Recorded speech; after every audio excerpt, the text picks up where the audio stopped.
No, he did not win New York or New Jersey or Massachusetts or New Hampshire, but voters moved with him. This wasn't a battleground phenomenon. This wasn't a red state phenomenon. This was an everywhere phenomenon.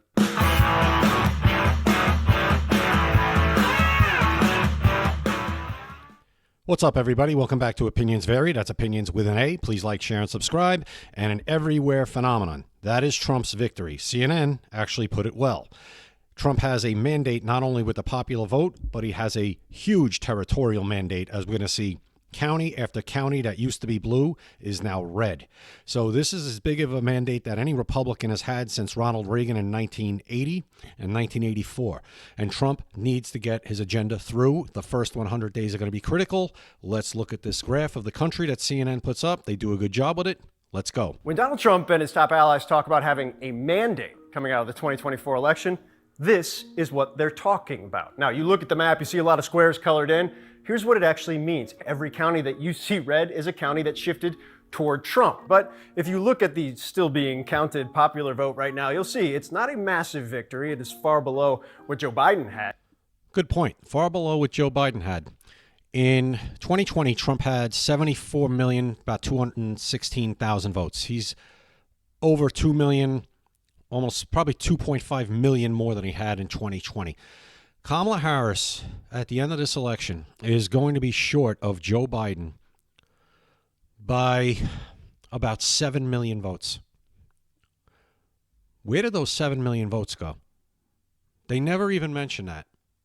I can't say what I'm going to want to say on this channel. I'm just going to ask the question.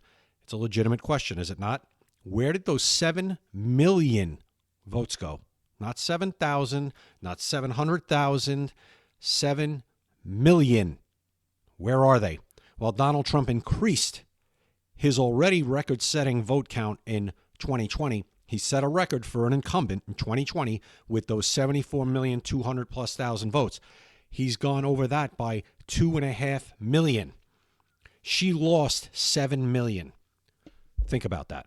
In 2020. However, when you flip back into the biggest issue for Americans as they voted, the economy, where cost of living was outpacing wages, you know, when it comes to a mandate, the economy is the place where Donald Trump, his tariff proposals, his tax cut proposals, his deregulatory proposals, clearly feels like he has the most ground to work with. When you look at the counties that were most deeply impacted by cost of living, this will show you where you see darker counties. That is where the cost of living simply outpaced the wage growth over the course of the last several years. You look at where the counties are darkest, where they had the most acute issues with this. Well, they look familiar because some of them are those blue wall states: Wisconsin, Michigan, Pennsylvania. Look at Pennsylvania. How many are very dark? That's why I won Pennsylvania. What did James Carville say? It's the economy, stupid.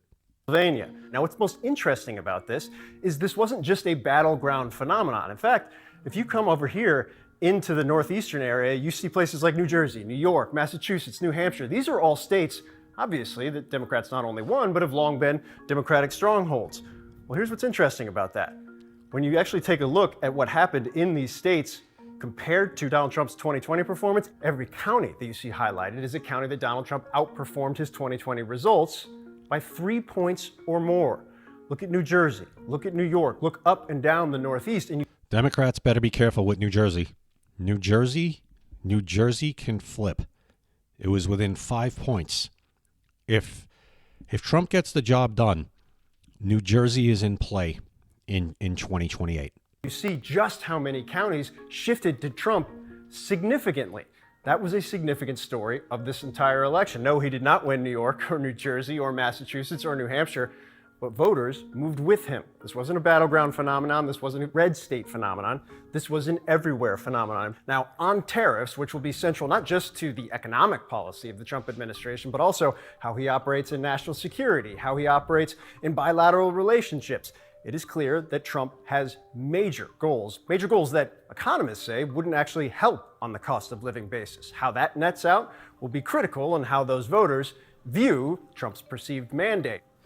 I always want to ask, who are these economists? And did they say the same thing in 2016 and they were wrong? Are they saying the same thing again? Can we get some context on that? We never do.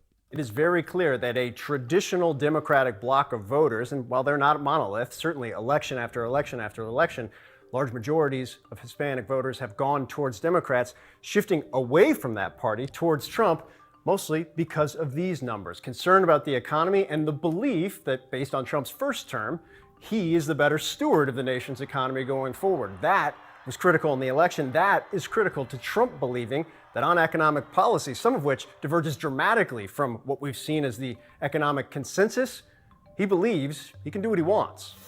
He can. Nowhere when you talk to Trump officials is that mandate more clear, at least in their minds, than on the issue of immigration. No, not in their minds, in reality.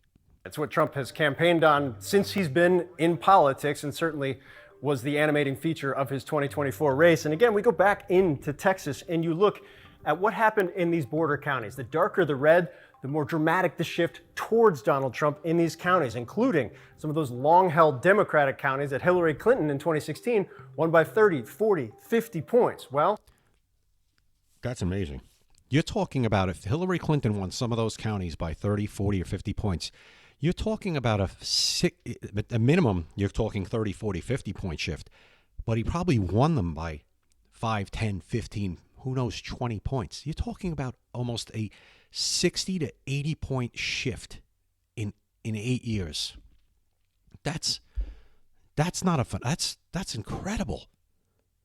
If you think Trump knows he has a mandate on immigration, knows that even the border counties that long voted Democrat believe in his policies on immigration, well, he's backing that up with who he's appointed. Stephen Miller, Deputy Chief of Staff inside the White House. He's going to be the architect of Trump's immigration policy. Tom Homan will be the immigration czar, former head of ICE.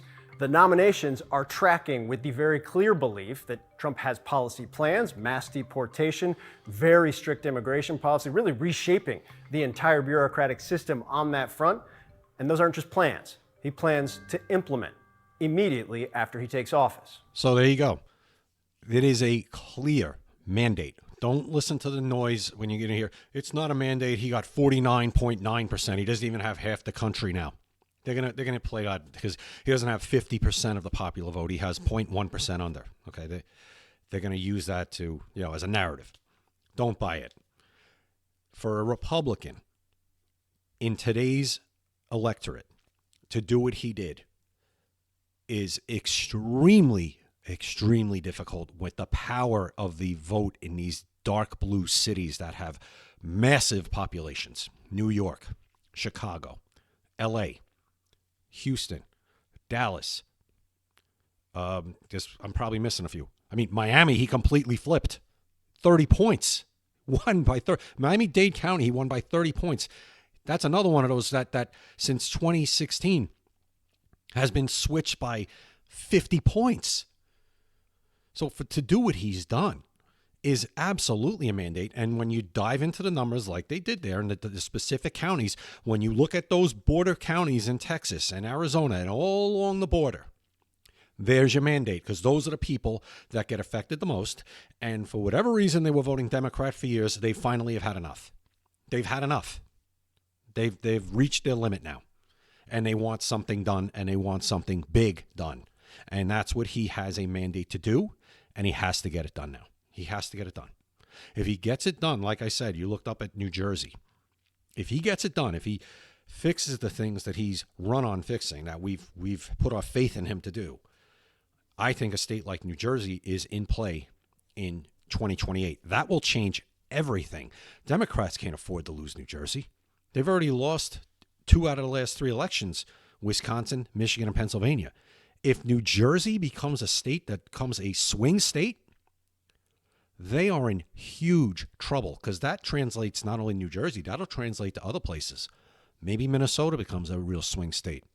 Maybe Maine becomes a swing state. Some of these states that are within 10 points. So, for the Republicans, they've had to deal with that with state like Georgia.